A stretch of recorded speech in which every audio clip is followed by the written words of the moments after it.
Te damos muchas gracias. Oh Padre, quedamos admirados, impresionados de tu grandeza. Nuestras palabras no pueden describir cuán grande eres, Señor. Nuestras palabras no pueden decir, Señor, cuánta misericordia tú has tenido en nuestras vidas. Oh Señor, queremos pedir como tu pueblo, tu iglesia, tu gracia, tu asistencia del Santo Espíritu de Dios. Y que podamos hoy ser edificados, hablados, Señor, a través de tu santa y preciosa palabra. Señor, que tu nombre sea glorificado, que tu nombre sea puesto en alto y que podamos hablar de las maravillas, Señor, que tú has hecho en nuestra vida. Como de la decepción, la tristeza, la amargura, Señor, tú nos has llevado al gozo. De la desesperanza nos has traído, Señor, a la esperanza en Cristo. Oh Dios, muchas gracias. Bendice a esta iglesia, bendice a tu pueblo, bendice cada corazón, cada alma, Señor, representada el día de hoy, aún la de nuestros niños pequeños. Y abre nuestros ojos, Señor, espirituales, para poder entender tu palabra. Que aún los niños puedan comprender, Señor, cuán grande eres tú y cuánta necesidad hay en nosotros de ti. Oh Dios, gracias por tu misericordia. Bendice este tiempo en el nombre de Jesús. Amén. Juan capítulo 16, versículos 16 al 33. Vamos a dar lectura y concluir el capítulo 16 del Evangelio de Juan, que ha sido nuestra serie ya por cerca de un año, quizás más.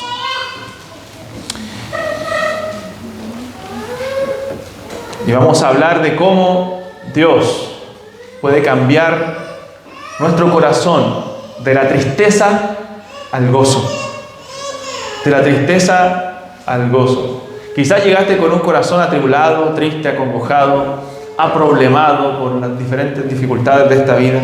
Pero déjame decirte que el Señor, el Dios Todopoderoso, el mismo Dios que creó todas las cosas, el Dios que hizo el cielo y la tierra, puede cambiar esa tristeza, esa desesperanza del corazón en gozo.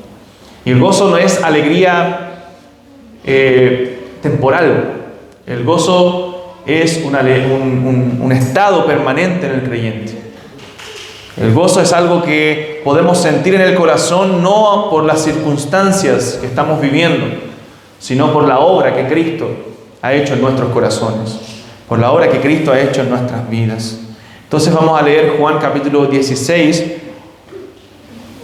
versículo 33. Y para los que no han estado quizás conectados a la serie que estamos llevando en el Evangelio de Juan, el contexto es, el Evangelio de Juan nos relata desde su perspectiva, de la perspectiva del evangelista que es Juan, la vida de nuestro Señor Jesucristo, el ministerio aquí en la tierra, de cuando Jesús, nuestro Dios, se hizo hombre para vivir entre nosotros y traer salvación a los pecadores.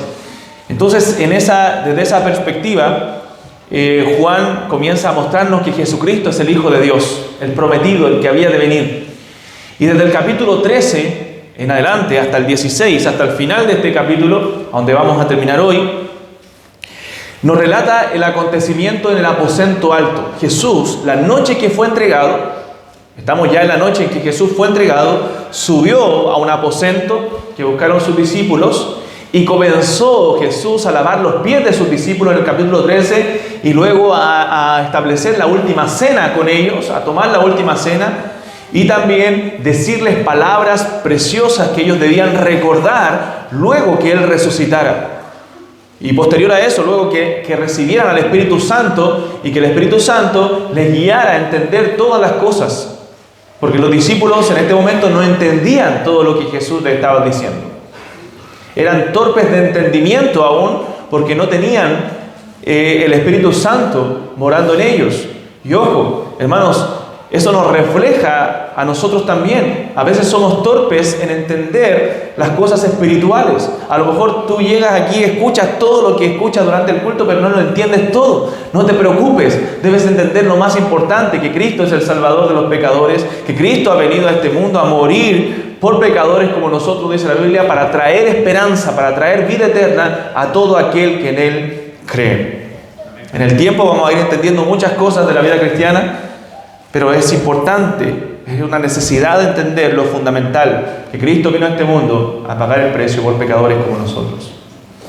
Juan capítulo 16, versículo 16 al 33 son las últimas palabras de nuestro Señor a sus discípulos antes de hacer la oración en el huerto de Getsemaní, en el capítulo 17.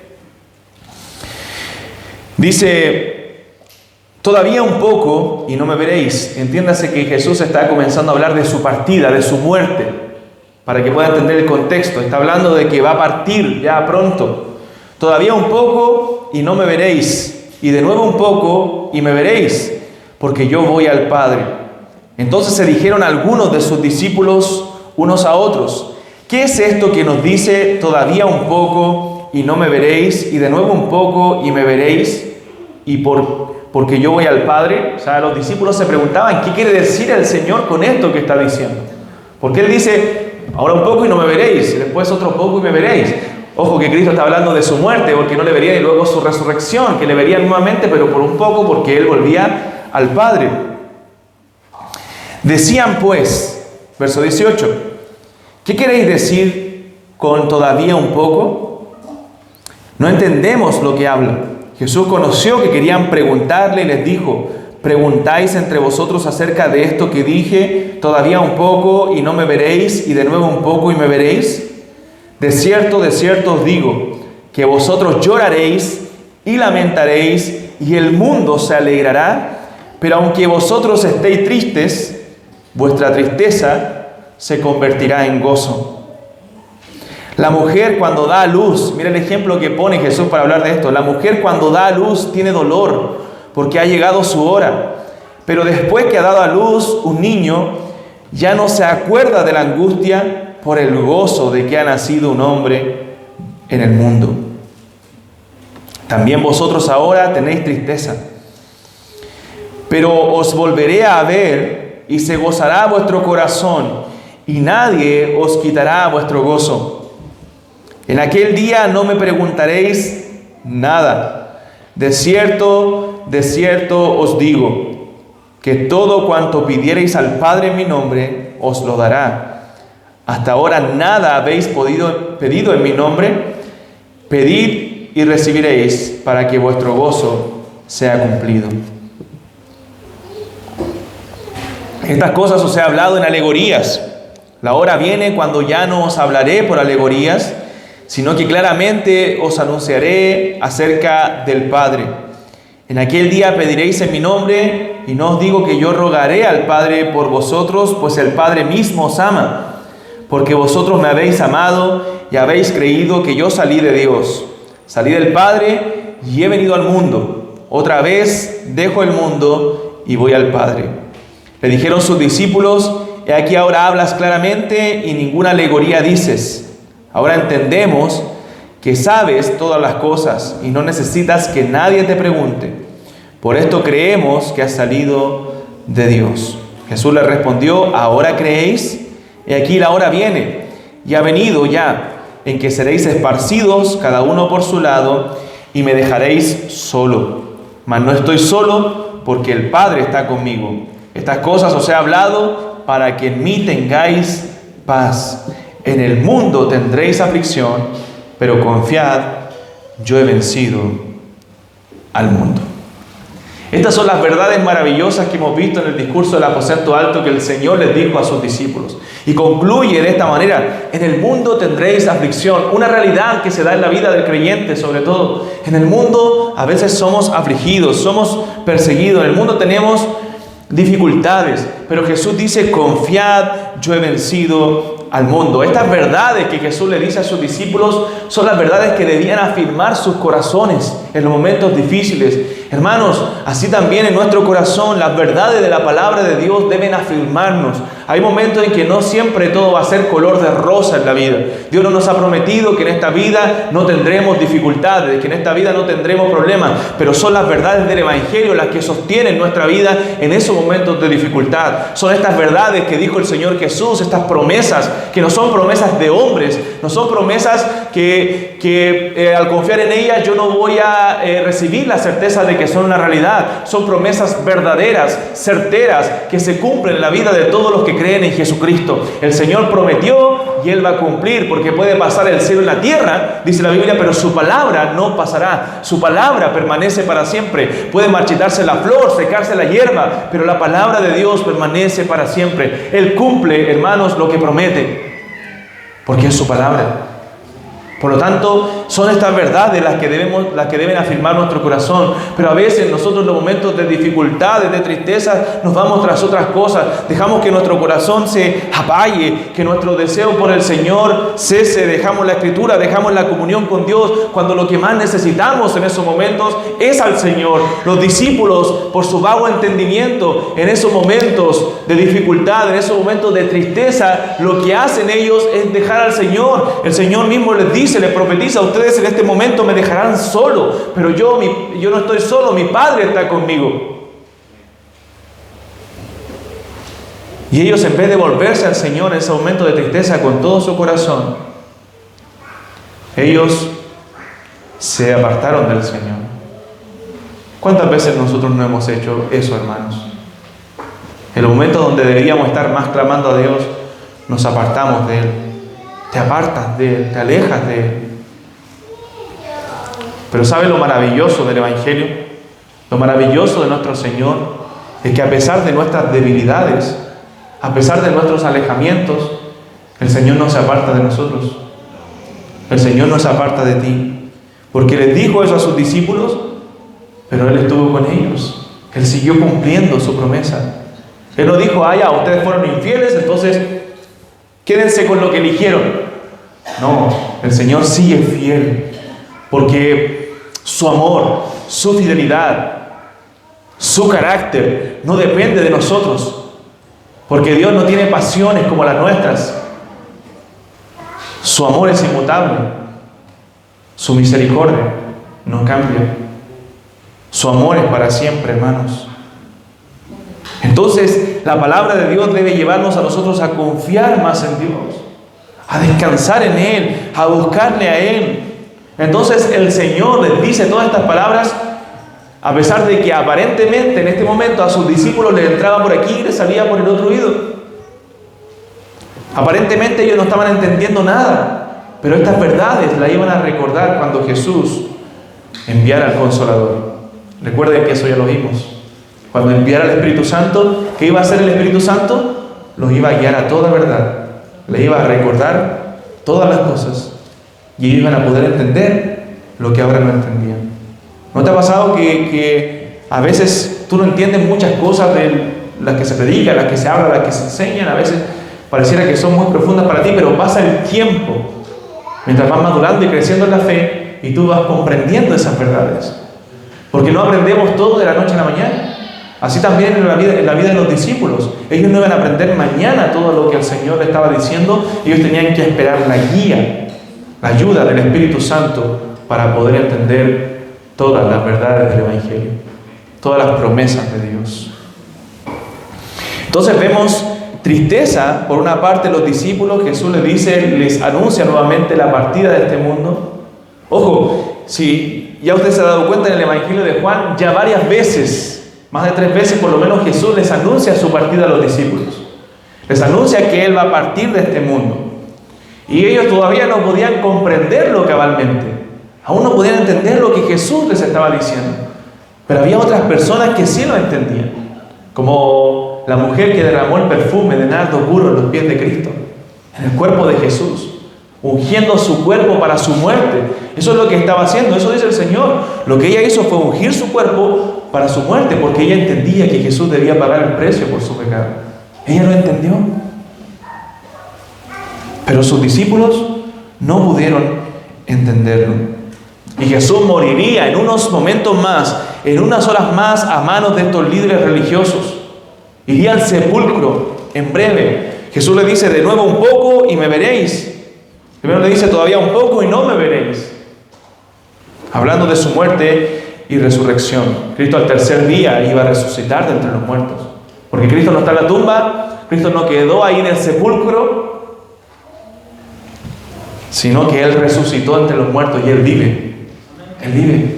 Si no, en vano. La Biblia dice, si Cristo no hubiera resucitado, entonces en vano estamos aquí. Seríamos como cualquier otra religión que tuvo sus profetas, tuvo sus mensajeros, pero ahí están en la tumba.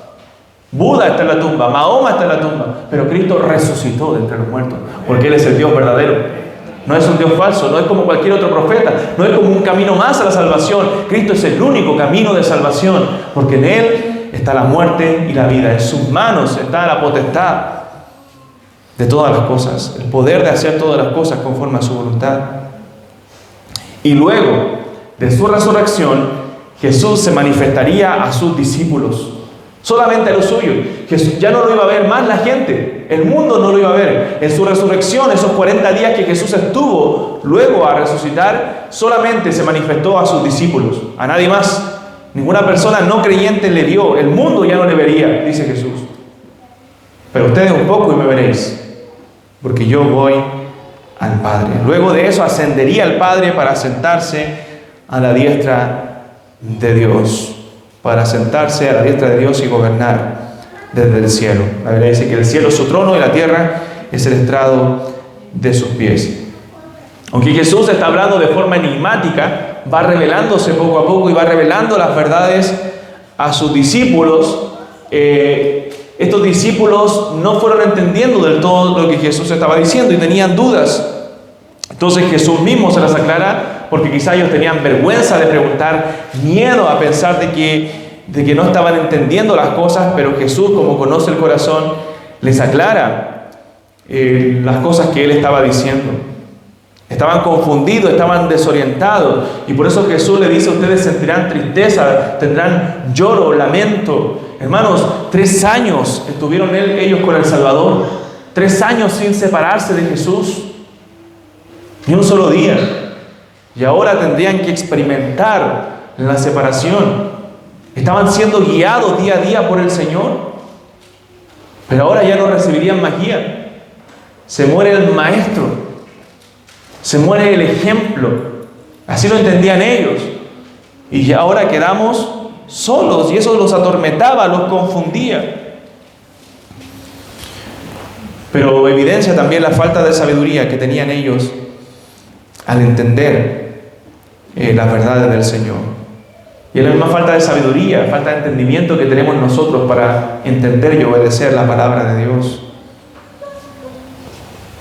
Hermanos, el Señor conoce nuestros corazones. El Señor conoce nuestras mentes. Mientras cantábamos y profundizábamos en esas preciosas letras que entonábamos: peregrino soy, extranjero aquí, el cielo y la tierra pasarán, pero nos espera un reino inconmovible. Y mientras pensaba en esas palabras que el Señor nos dirá en el momento que nos presentemos delante de Él en el cielo: bien, dice la Escritura, buen siervo y fiel, sobre poco has sido fiel, sobre mucho te pondré. Pero pensaba en eso, y hermano Mael decía una gran verdad: todos nosotros queremos escuchar esas palabras, queremos que llegue ese momento cuando entremos al gozo de nuestro Señor.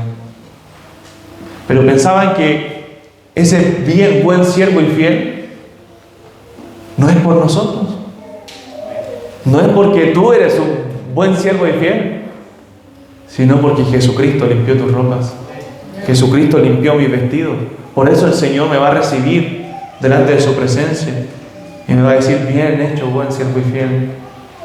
Porque Cristo pagó la obra, pagó a través de su obra perfecta todos mis pecados en la cruz, y puedo entrar a la presencia de Dios. Porque cuando miro mi vida sin Cristo, miro mi vida lejos de Él, lo único que veo es suciedad, es pecado. Es imposible que el Señor me diga: buen siervo y fiel. Pero Cristo ha limpiado nuestras ropas. Cristo ha cambiado nuestra tristeza en gozo, hermanos. Ha cambiado, como dijo el salmista, mi lamento en baile. Mi suciedad en limpieza. Ha convertido mis pecados rojos como el carmesí en blanca lana. Esos pecados negros de mi corazón, como la nieve, han sido emblanquecidos por la obra de nuestro Señor Jesucristo. El Señor conoce nuestro corazón. Así, al igual que los discípulos, vemos aquí la omnisciencia del Señor al decirle a los discípulos que por qué estaban dudando, al aclararle esto que tenían dudas los discípulos del Señor, estamos viendo la omnisciencia del Señor. Y eso nos debe llevar a nosotros a tener temor, porque Él conoce nuestros corazones, Él sabe lo que pasa en nuestra mente, Él sabe las dudas de nuestro corazón. Yo no puedo leer los pensamientos, yo veo rostros cuando predico. Veo rostros, y a veces veo rostros muy atentos, a veces veo rostros perdidos, a veces veo rostros durmientes, distintos tipos de rostros. Pero no veo el corazón. Dios sí ve el corazón. Dios ve el corazón y sabe lo que está pasando ahí dentro. Sabe lo que pensamos. Sabe las dudas que tenemos. Sabe los temores. Sabe los problemas, las dificultades que a veces escondemos al exterior. Pero Él conoce todo nuestro corazón. Todo, hermanos. Y sabe lo que nos confunde. Sabe lo que nos atormenta.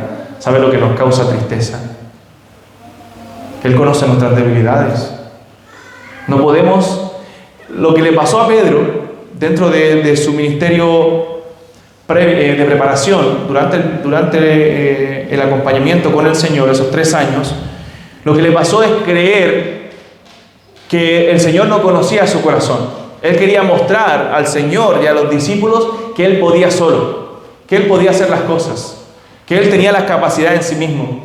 El orgullo de su corazón se evidenció al decir: Señor, yo voy a la muerte contigo. Pero el Señor se encarga de darle a conocer su propio corazón. El Señor no quería humillar a Pedro, hermano. No quería exponerlo, avergonzarlo. El Señor expuso su propio pecado ante él para que pudiera ver su debilidad. Porque el apóstol Pablo dijo: cuando yo soy débil, entonces soy fuerte. ¿Qué significa eso? Que cuando yo reconozco mis debilidades, cuando yo conozco que yo no puedo solo, entonces cuando me hago fuerte en el Señor. Es entonces cuando busco la fortaleza en Él.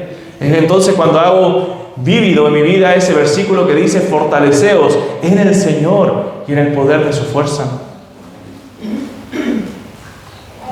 Y el Señor evidenció el pecado de Pedro al decirle: tú me negarás 3 veces antes que el gallo cante. Y así fue, hermanos. ¿Se da cuenta que fue una realidad lo que el Señor dijo? ¿Por qué? Porque el Señor conoce nuestro corazón. El Señor sabe nuestras debilidades, pero Él puede convertir todas esas tristezas, todas esas debilidades en fortalezas, en gozo, en Él. En gozo, porque Él es Dios. Si tenemos dudas, si tenemos falta de sabiduría, bueno, el Señor en su palabra ha dicho: si alguno tiene falta de sabiduría, pídala a Dios, el cual da a todos abundantemente y sin reproche, y le será dada. No dudemos, hermanos, al pedir al Señor con claridad. No dudes al reconocer tus debilidades delante del Señor. Cada día preséntala delante de Él. Dile: Señor, yo soy débil. Señor, yo no puedo solo, mas me fortalezco en ti. Como dice David: mas se fortaleció en Jehová su Dios. En Él hallamos fortaleza. No en nuestras fuerzas, no en nuestras capacidades, porque somos hombres débiles, hombres que no pueden controlar absolutamente nada, pero a veces que lo quieren controlar todo. Queremos tener el dominio de todas las cosas, pero no podemos controlar nada, ni siquiera nuestra propia vida, hermanos. Todo está en manos del Señor. Cada vez que a mí se me enferma un hijo, ya sea por más mínimo, yo pienso: soy vulnerable a cualquier situación, a cualquier dolor. Todo escapa de mi control. ¿Cómo quisiera yo tener esa fiebre? ¿Cómo quisiera yo estar yo enfermo en vez de mi hijo? Pero no puedo.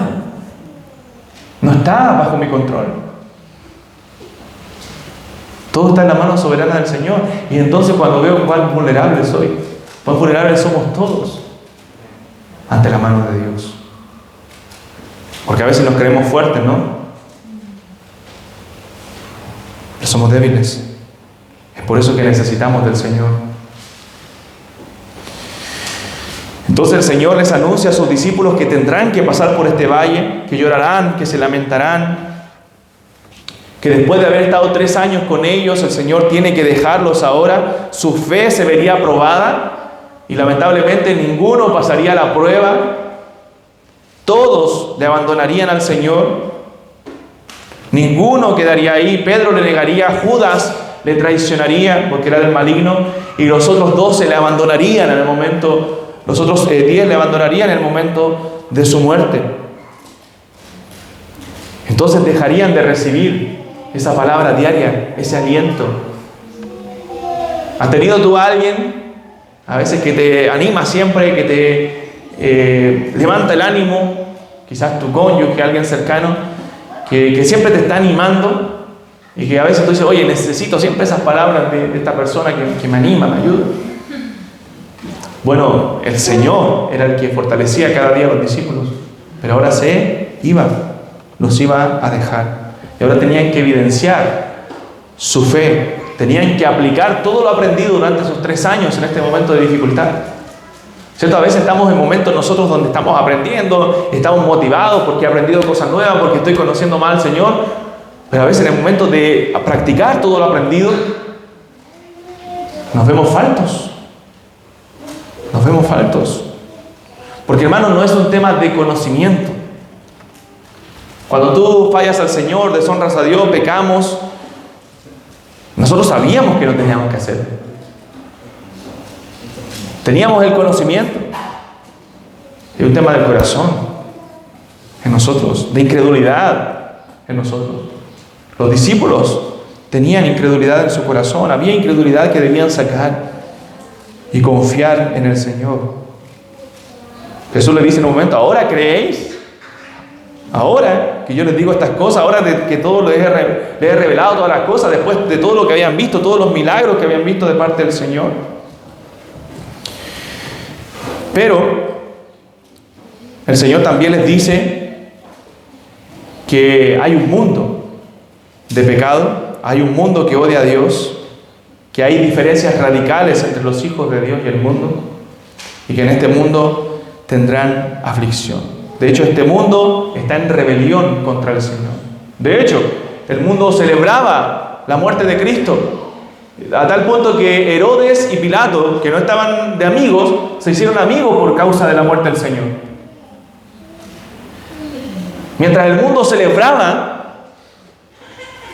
el haber entregado al Señor, los discípulos estarían lamentándose. Hermano, eso nos muestra lo que nosotros vivimos en este mundo. Mientras estemos en este mundo, el creyente, si vive de acuerdo a la voluntad del Señor, si vive para la gloria de Dios, tendremos persecuciones, tendremos aflicciones. El mundo está en rebelión contra Dios. Mientras el mundo celebra, los discípulos lloraban la partida del Señor. Porque si hay algo que el mundo anhela, es que Cristo no exista como Rey y Señor. Que Cristo no sea coronado, que Cristo no esté gobernando. Entonces el mundo celebra la muerte de Cristo. El mundo quiere matar a Dios. El mundo está en enemistad contra Dios. ¿Por qué? Porque el Dios de este siglo, dice la Biblia, el diablo, ha cegado el entendimiento de los incrédulos para que no les resplandezca la luz del Evangelio de Cristo. Entonces, mientras había este caos, donde los discípulos estaban en este caos con la muerte del Señor, el mundo estaba celebrando. Pero Cristo les enseña a sus discípulos que ellos debían permanecer fieles, que ellos debían permanecer confiados en Él. Que Él, de hecho le había dicho ya en otras promesas anteriores, Él les enviaría un consolador. Es necesario que Él se fuera para enviarles un consolador, alguien que camine con ellos, pero no solamente camine al lado de ellos como Jesús, sino que esté en ellos. El Espíritu Santo que hoy habita en nosotros, que habita en ustedes, que habita en la iglesia de Cristo. Ese consolador que iba a venir a ser nuestro ayudador, nuestro guía, el que nos enseñe todas las cosas. Y eso evidenciaría que el Señor siempre estaría preocupado de sus discípulos. Porque, hermanos, el Señor siempre está preocupado de nosotros. Y se cumple la palabra en Isaías que dice en el Salmo: aunque mi padre y mi madre me dejaren, con todo Jehová me recogerá. Aunque te abandone el mundo, aunque te deseche el mundo, con todo el Señor te recoge. Porque eres su hijo. Entonces, cuando nos toque transitar por valles oscuros, debemos recordar lo que hemos aprendido, debemos recordar lo que se ha enseñado, lo que hemos leído, lo que el Señor nos ha mostrado en su palabra. Cuando pareciera que el Señor está en silencio, cuando pareciera que el Señor no contesta nuestras oraciones, cuando pareciera que el Señor nos ha abandonado, entonces debemos recordar sus promesas, recordar lo que Él ya nos ha dado, lo que Él nos ha dejado en su palabra, hermanos, porque el Señor nunca abandona a sus hijos, Él nunca nos deja. Aunque su padre y madre me dejaren, aunque padre y madre me dejaren, con todo el Señor me recogerá. Por eso es importante, hermanos, que pongamos mayor atención a la palabra de Dios. Por eso es necesario que preparemos nuestro corazón cada domingo para recibir la palabra de Dios. Si tú te dejaste estar el sábado, dormiste mal, no descansaste, no preparaste tu corazón, hermanos, vas a venir aquí a dormir. Prepárate, acuéstate temprano. Prepara tu corazón, comienza a meditar en que el siguiente día es el día del Señor, para que puedas estar con una buena actitud aquí escuchando la palabra de Dios, porque estas verdades son las que tienes que recordar cuando estés en dificultades, cuando estés en aflicción. Pero si venimos acá a dormir, entonces, ¿qué vamos a recordar en los momentos difíciles de nuestra vida? Hermanos, nuestros mayores errores en la vida y en la Biblia, los hombres que han pecado en la Biblia, son por no poner atención a la palabra de Dios. Eso le dijo Dios a través de Samuel a Saúl: tú no pusiste atención a la palabra de Jehová, por tanto el Señor te ha desechado para que no seas rey. Porque el tesoro de la palabra de Dios es lo que va a hacer florecer nuestra vida, lo que va a mantener a flote nuestra débil barca, porque nuestra barca es débil. Lo único que la va a mantener firme es la palabra de Dios, es las promesas de Dios. Recuerdo cuando cantamos esa canción por fe, creo que es tus promesas, ¿cómo dice? Como rocas son. Y hay otra que dice habla, oh Dios. A ver, habla, oh Dios. La parte final que dice tus promesas son fuertes en mi vida, algo así, ¿cierto? Pero habla de las promesas de Dios, que finalmente las promesas de Dios son las que nos mantienen en pie, nos mantienen firmes, hermanos, el recordar la palabra. Pero si yo no pongo atención a la palabra, si yo no conozco la palabra, ¿cómo voy a recordar las promesas de Dios? Por eso es importante que pongamos mayor atención a la palabra. ¿Cuáles son las razones por las cuales los discípulos debían estar gozosos? ¿Por qué Dios iba a cambiar Cristo su tristeza en gozo? ¿Qué razones tenían para estar gozosos? Mire el verso 21 al 30. Dice, la mujer cuando da a luz, dice, tiene dolor porque ha llegado su hora. Pero después que ha dado a luz un niño, ya no se acuerda de la angustia por el gozo que haya nacido un hombre en el mundo. Hermano, yo he visto esto 7 veces, tal cual como la Escritura lo dice. También vosotros ahora tenéis tristeza, pero os volveré a ver y se gozará vuestro corazón y nadie os quitará vuestro gozo. En aquel día no me preguntaréis nada. De cierto os digo que todo cuanto pidiereis al Padre en mi nombre, os lo dará. Hasta ahora nada habéis pedido en mi nombre, pedid y recibiréis para que vuestro gozo sea cumplido. Estas cosas os he hablado en alegorías, la hora viene cuando ya no os hablaré por alegorías, sino que claramente os anunciaré acerca del Padre. En aquel día pediréis en mi nombre y no os digo que yo rogaré al Padre por vosotros, pues el Padre mismo os ama, porque vosotros me habéis amado y habéis creído que yo salí de Dios. Salí del Padre y he venido al mundo, otra vez dejo el mundo y voy al Padre. Le dijeron sus discípulos, he aquí ahora hablas claramente y ninguna alegoría dices. Ahora entendemos que sabes todas las cosas y no necesitas que nadie te pregunte, por esto creemos que has salido de Dios.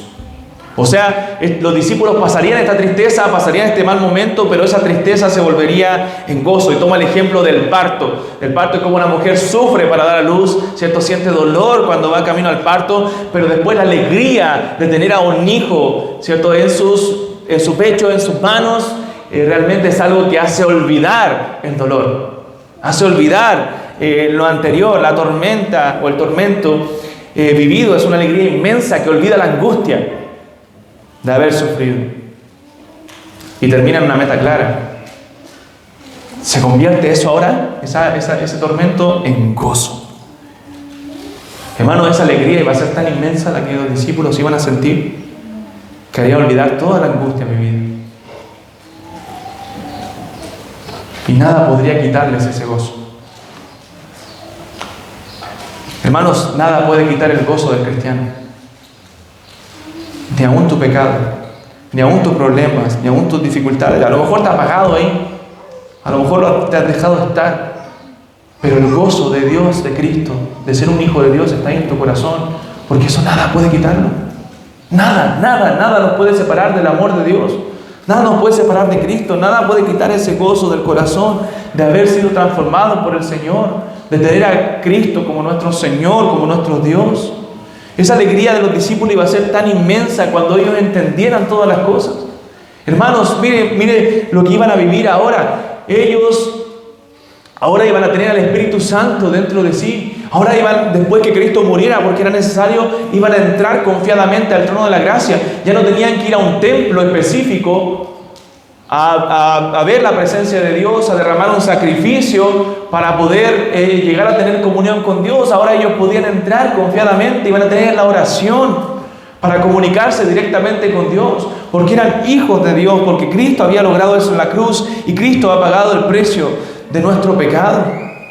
Y es algo perdurable que el Señor ha puesto en nuestro corazón, algo eterno, algo que no se va a terminar con nada, ni aún con nuestro propio pecado. En el antiguo pacto, las cosas eran diferentes. Cuando todo era sombra de lo que había de venir, toda esa oración que nosotros podemos pedirle ahora al Señor, estaba envuelta en rituales. Había que hacer ciertos rituales para poder llegar a Dios. Pero ahora Jesús dice, ahora podrán pedir libremente. Hasta ahora nada habéis pedido en mi nombre, pero ahora pedid y recibiréis.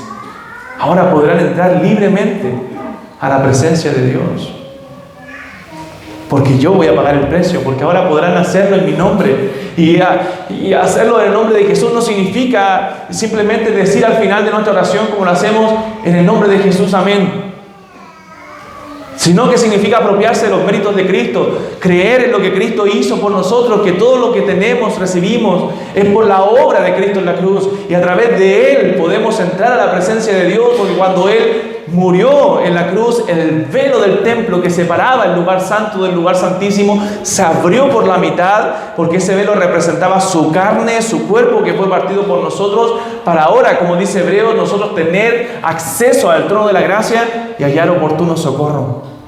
Entrar confiadamente al trono de la gracia por medio de Cristo. Hermano, era tan significativo el templo en el antiguo pacto que cada vez que alguien hacía una oración a Dios debía hacerla en dirección al templo. ¿Recuerda a Daniel? En el capítulo 6, él oraba mirando al templo de Dios.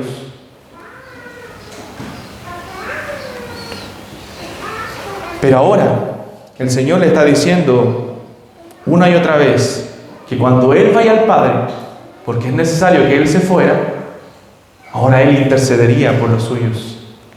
Intercedería en la misma presencia de Dios. ¿Cómo la tristeza de los discípulos no iba a ser cambiada en gozo, hermano? Si ahora podían tener acceso a Dios. Debería ser motivo de inmenso gozo para nosotros el hecho de orar cada día, de ir a la presencia de Dios.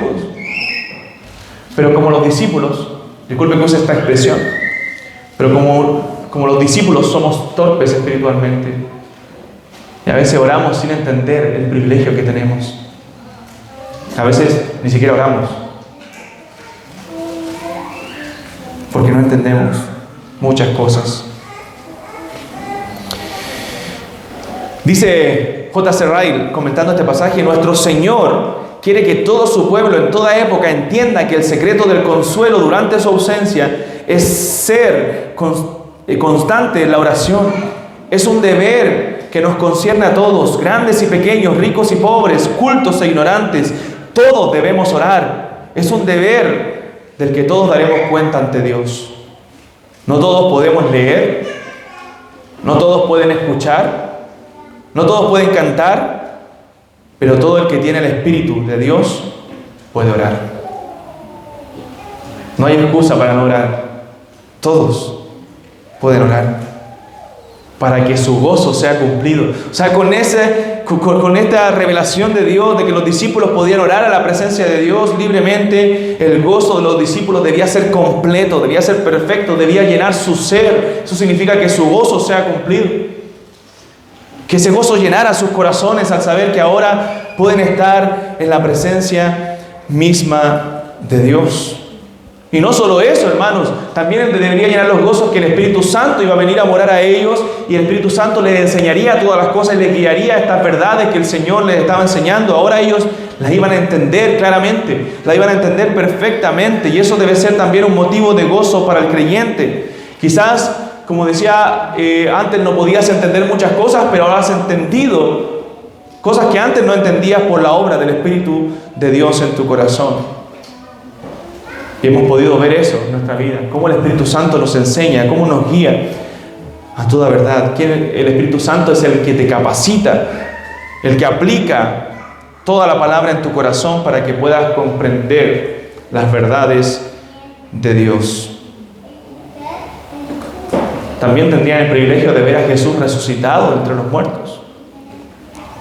Podrían apreciar con sus ojos y palpar con sus manos la obra de Dios, la obra redentora de Dios. Por eso Pedro, Juan, escribe estas cosas que nosotros vimos con nuestros ojos, son las que os anunciamos. Tuvieron ese privilegio de ver con sus ojos, de palpar con sus manos al Cristo resucitado de entre los muertos. Y contemplar la gloria de Dios, el poder de Dios.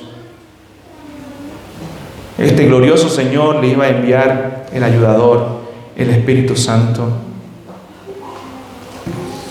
Entonces compartimos nosotros con los apóstoles esta alegría, este gozo de que la tumba está vacía. De que de la tumba Cristo resucitó y hoy está sentado a la diestra de Dios.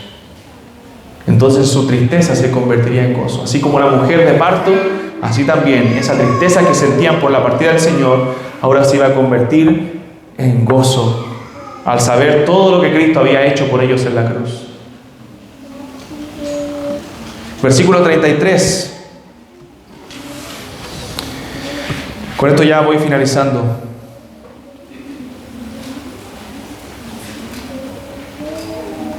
Versículo 33 dice: estas cosas os he hablado para que en mí tengáis paz. Jesús está concluyendo ese mensaje de 3 capítulos, del capítulo 13 al 16, y le dice: todo esto que yo les he hablado, todo esto que les he enseñado durante esta cena, es para que en mí tengáis paz. Hermano, la única forma de poder ejemplificar lo que el Señor hace por sus discípulos en un grado mucho más mínimo, mucho menor, es la preocupación de un padre o una madre por sus hijos. Cuando tus hijos están enfermos, son pequeños, tú los quieres resguardar, tú no quieres que ellos corran peligro, no quieren que sufran las cosas que tú sufriste. Hay muchos sentimientos en tu corazón hacia ellos y no quieres que pasen nada malo, quieres guardarlos. Pero un grado mucho mayor, mucho más superlativo, es lo que el Señor hace con nosotros. Todo lo que yo les he enseñado, todo el tiempo que he estado con ustedes, que les he conversado, que les he dicho estas palabras, es para que en mí tengáis paz. Eso quiere el Señor, hermanos, de cada uno de nosotros, que en Él tengamos paz. ¿Tienes paz? ¿Tienes paz con Dios? ¿Tienes paz en tu corazón? Es lo que el Señor quiere de nosotros. En el mundo, en mí ustedes tendrán paz. ¿Quieren estar afuera en el mundo? Bueno, en el mundo tendréis aflicción. Pero confiad, yo he vencido al mundo. O sea, el Señor les dice a sus discípulos que en este mundo tendremos aflicción. Es parecido a lo que dice el apóstol Pablo en su carta a Timoteo, cuando dice: los que quieren vivir piadosamente en Cristo Jesús padecerán persecución. Los creyentes que viven piadosamente en Cristo en el mundo tendrán aflicción, tendrán persecución. Sin embargo, hay un pero que es precioso en este texto. Dice: en el mundo tendréis aflicción, pero confiad. O sea, a pesar de la aflicción que recibimos en el mundo, hermanos, confiad, confíen, porque yo he vencido al mundo. Nuestra confianza no tiene que ver con resistir la aflicción en nosotros mismos, decir yo soy fuerte, yo puedo aguantar, yo puedo soportar todo el dolor. No pasa por ahí, hermanos míos. No es encontrar consuelo en nuestro ser interno. No, yo soy fuerte en medio de estas dificultades. No, nosotros encontramos consuelo y confiamos en la victoria de Cristo. Yo he vencido al mundo, dijo Jesús. Confíen. Y es increíble que Jesús haya pronunciado estas palabras, le haya dicho a todos sus discípulos justo antes de entrar en la agonía, justo antes de entrar en la aflicción del Getsemaní, donde comenzó a afligirse, donde se le da el título en Isaías 53 de varón de dolores, experimentado en quebranto. Pero cuando Él iba a sufrir todo ese dolor tremendo que ninguno de nosotros ha sufrido, Él le dice a los suyos: confíen, yo he vencido al mundo. Confíen porque yo voy a sufrir por ustedes. Confíen porque yo los amo de tal forma que voy a dar mi vida por ustedes. Confíen, tengan ánimo, tengan paz, porque yo he ganado por ustedes. Yo he vencido por ustedes. Aún no ha pasado la cruz, aún no ha sufrido el Señor,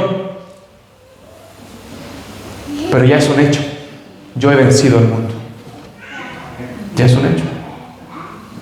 Y sabemos que Hebreos dice que Cristo venció a la muerte, venció al que tenía el imperio de la muerte, venció al diablo. Nuestra esperanza, hermanos, es que Cristo venció sobre el mundo, sobre el sistema de maldad, eso quiere decir sobre el sistema pecaminoso, sobre el pecado que nos tenía cautivos. Cristo venció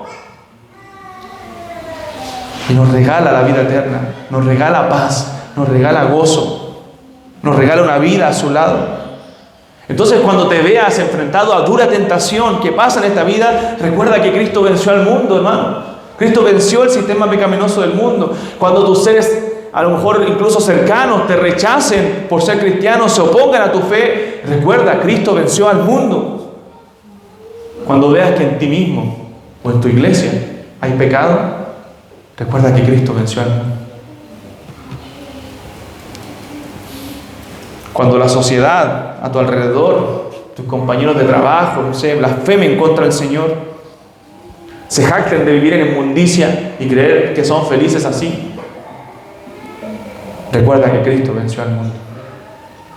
Cristo venció. Cualquiera sea la situación que nos acongoje, cualquiera el dolor de nuestra vida, esta es una promesa del Señor. Cristo venció al mundo. Y estas cosas que Él nos ha escrito es para que en Él tengamos paz. ¿No pasa que a veces nos envolvemos en el mundo y comenzamos a afligirnos por todo? La situación del mundo nos embarga, nos asedia, comienza la aflicción. Bueno, Cristo nos dejó todo esto para que en Él tengamos paz. Él volverá a establecer su reino. Hermano, cantábamos recién: el cielo y la tierra pasarán, más temprano que tarde, todo esto se acabará. Todo esto terminará. ¿Y qué pasará con nosotros? Cristo volverá y pondrá a todos sus enemigos por debajo de sus pies, dice la palabra. Pero el saber que Cristo ha vencido, el saber que Cristo volverá, no es un llamado a esperar sentados, no es un llamado a estar quietos. Es un llamado, hermanos, a entregarnos al trabajo, a entregarnos al servicio fiel al Señor. Él ha vencido, Él ha cumplido y cumplirá sus promesas. Él volverá a establecer su reino. Por lo tanto, debemos seguir trabajando, seguir firmes y adelante, como cantábamos también, Como dijo Pablo después de decir toda la verdad de la resurrección, así que hermanos, estad firmes y constantes, creciendo en la obra del Señor, siempre sabiendo que vuestro trabajo en el Señor no es en vano.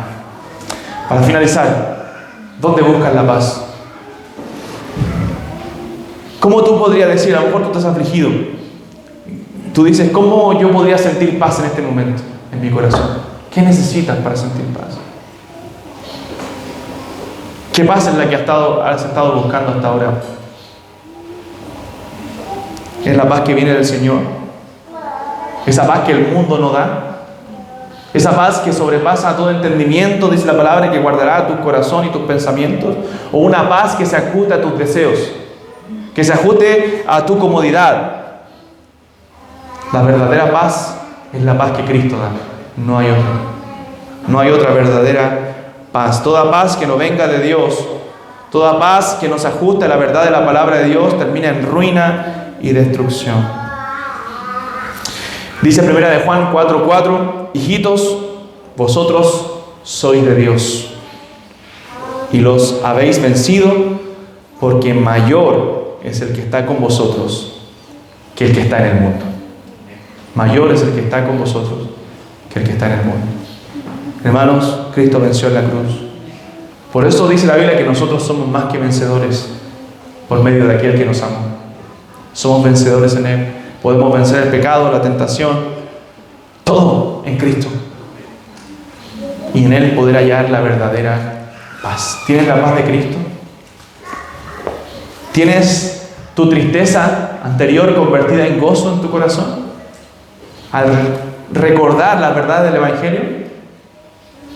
¿Saben? Una de las tareas que hago en mi corazón últimamente, después de leer un buen libro que me ayudó en eso, cuando viene la insatisfacción a mi corazón, cuando no me siento contento por lo que está sucediendo, comienzo inmediatamente en mi mente, cuando comienzo a reclamar en mi corazón inconscientemente, inmediatamente comienzo a recordar la verdad del Evangelio. Inmediatamente digo, no, a ver, ¿qué está pasando en mi corazón? Cristo pagó el precio por mí. Cristo me ha dado todo lo que tengo, una bendición. En cada cosa, aún en lo más mínimo. Cuando comenzó hace una semana mi auto a fallar, oye, ya, este auto me tiene aburrido, tengo que cambiar. No, después cuando lo arreglaron, yo dije, oh Señor, gracias por mi autito. Gracias, porque es una bendición, me lleva a donde voy. Es una gracia de Dios. Y si el Señor quiere que tenga amén. Hay otros que no pueden tener esa oportunidad todavía de tener un auto, de moverse en Él. Gracias Dios, gracias Señor, porque todo es por gracia, hermano. No hay nada que tú y yo merezcamos, nada. Él nos ha dado todas las cosas en Cristo Jesús. Da gloria a Dios con tu vida, sirve a Dios con tu vida. Hónrale, dale gracias, vive en gratitud, vive en paz para su gloria. Saca la ingratitud, saca las quejas de tu corazón y comienza a vivir agradecido cualquiera sea tu situación. Bendeciré a Jehová en todo tiempo, mi alabanza estará de continuo en su boca. En Jehová se gloriará mi alma, como dijo el salmista. En Dios haya tu fortaleza. Señor, nos ayude. Si no tienes la paz de Dios, si nunca la has experimentado, rinde tu vida a Cristo, porque en Él hallarás paz. Pídele perdón por tus pecados, clama a Él en tu corazón y pide esa paz que viene de Dios, que el mundo no puede dar, que solo Cristo puede dar. Oremos.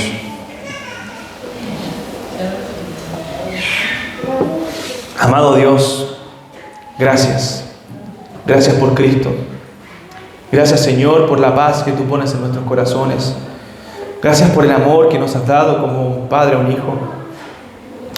Oh Señor, queremos alabar y agradecer por todo lo que nos das, por la vida eterna, por la familia, por la iglesia, Señor, por las posesiones en este mundo aún que tenemos, Señor. Agradecemos, Señor, tanto, porque todo es por gracia, por nuestros pequeños, nuestros hijos, Señor. Gracias por tu misericordia, Padre.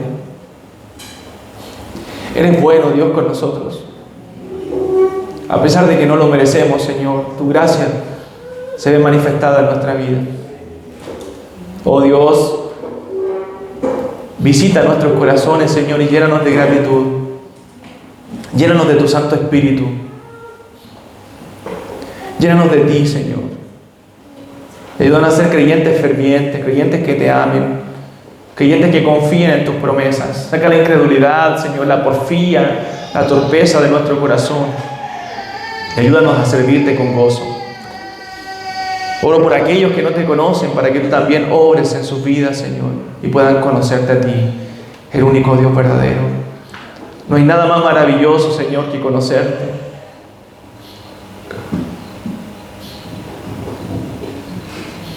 No hay nada más hermoso que ser tu hijo, Señor. Ayúdanos a valorarlo, a reconocerlo día a día, Señor, y a vivir para ti. Gracias, gracias y gracias. Muchas gracias, Señor, por todo. En el nombre de Jesús. Amén.